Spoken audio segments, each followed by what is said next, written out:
2024ஆம் ஆண்டுக்கான ஒலிம்பிக் போட்டிகள் பாரிஸ் நகரில் தொடங்கி நடைபெற்று வருது. இதில் பாலினம் தொடர்பான சர்ச்சைகள் தொடர்ந்து எழுப்பப்பட்டு வருது.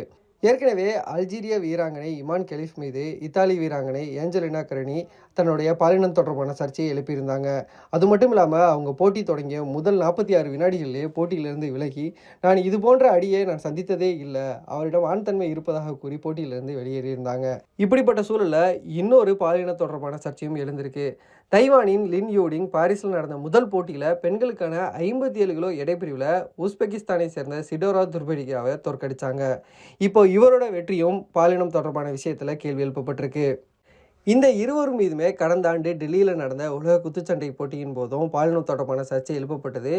அப்போது அவங்களுக்குரிய டெஸ்டோஜரன் அளவு அதிகமாக இருந்ததால் பயாலஜிக்கல் ஆண் என குறிப்பிடப்பட்டு இருவரும் தகுதி நீக்கம் செய்யப்பட்டிருந்தாங்க.